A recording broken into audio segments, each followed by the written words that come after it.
Café and Networking Podcast promotes successful business experts. I'm Tom Reaoch, known as the King of Networking, connecting people throughout the world from my podcast studio in Brazil. Today we talk with Neha Naik. She's joining us from Sugar Land, Texas. Neha Naik is the founder and CEO of 3 successful businesses, including a recruitment agency, sleep consultant company, and a data analytics company. Neha's boutique recruitment company, RecruitGyan, is that correct? Yep. GN, all right. RecruitGyan specializes in helping hyper-growth tech startups build and keep first-rate teams.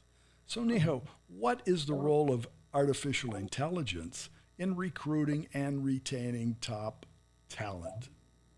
So I would say that there's 5 key responsibilities that AI brings to the table. So the very first is, as a recruiter, we are inundated with so much of data. We get resumes and LinkedIn's and GitHub profiles and video resumes. I mean, I can go on and on and on. That'll be a whole episode on its own. But basically, AI can really process all this data in a fraction of a time that it takes us humans, right? So basically, AI can really identify high potential matches for a specific role that is based on the candidate's experience and skill. So that's the first thing. The second thing is retention has become a hot topic in the recruitment industry. So AI can actually look at existing employee data and calculate which employee may leave. And so basically, as a company, you can now structure and customize your tailored retention strategies before that person walks out the door, right?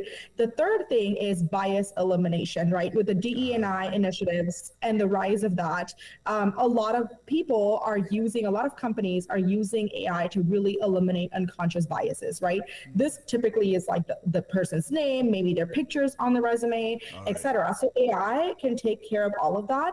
AI can also look at a job description and eliminate any bias keywords that are, specifically for women, specifically for men. And so it's a two-way positive experience.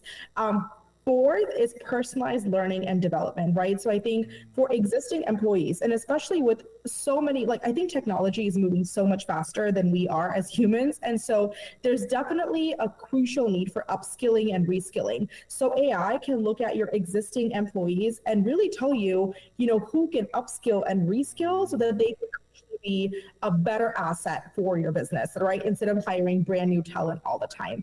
And then finally, enhanced candidate experience, right? And I've used this a lot in my company specifically, where we use AI to make sure that the candidates that we work with, we are communicating with them right away. So they ask a question, they get an answer right away. We are setting up interviews. They actually get an answer then.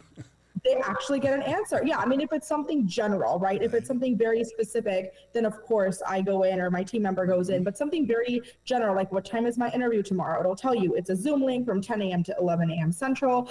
You can also use AI to follow up with hiring managers to get feedback. So once the interview is done, then the AI can set up messages until that hiring manager actually gives you feedback, right? And so essentially what this does is not only is it helpful for candidate, but it's also helpful for the company, because a lot of times people will interview candidates and then, there's no feedback for 2 weeks. So AI makes sure that it follows up and follows up and follows up until there's interview. So I would say those are the top 5 things where I have personally seen how AI has helped my team and my clients as well.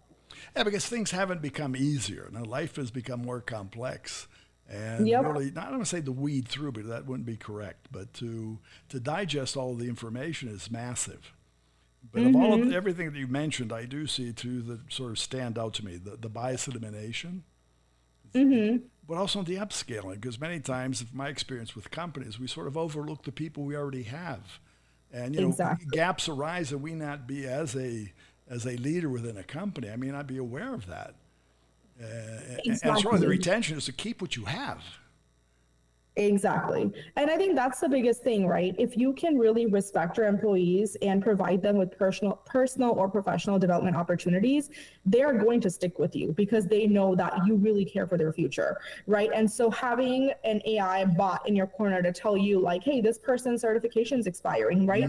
Now you can tell that person like, hey, I will give you an extra, $400 so that you can retake that exam. So you are up to date on your certifications, but you wouldn't be able to know otherwise because, I mean, below, like in a company, there's so many people doing so many different things, but also like how to bring the business units together by empowering people within those business units. I think that just makes for a really good culture add as well.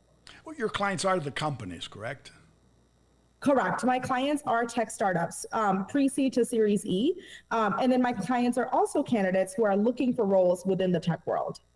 Okay, so you work it two ways. It's a revolving door, right? Correct. Yep.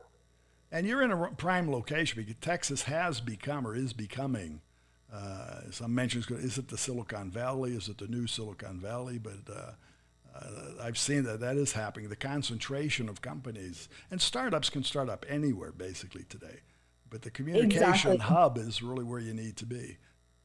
Exactly. And yes, Texas is now up and coming. So Austin, Dallas, Houston, we are, we're like key players within Texas as it relates to specifically startups. But I think also because we have land and it's not as expensive as some of the other states, I know a lot of companies are moving to Texas for that reason as well. And we're really excited about it. I mean, of course, we are very diverse here, and we had, the oil and gas, the financial services, and the medical services. So now we're also expanding within the startup realm as well, which is really exciting.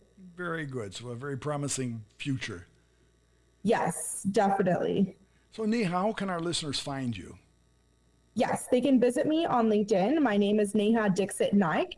I'm sure you'll put this in the call notes. And then they can also email me on neha.naik@recruitgyan.com. Gyan actually means knowledge in Sanskrit. So a lot of people ask me why I named my company this. So that's what it means. And yeah, you can just email me or find me on LinkedIn, and let's connect and let's talk and see how I can help you. Very good. So thanks for sharing your time and experience. Thank you so much for having me. And for our listeners, it is Neha Naik, and the first name is Neha, the last name Naik, Naik. You'll find her on LinkedIn, and the company is RecruitGyan.com. That's RecruitGyan.com. Café and Networking is brought to us by Focus MI Market Intelligence, an agricultural market research specialist in Brazil.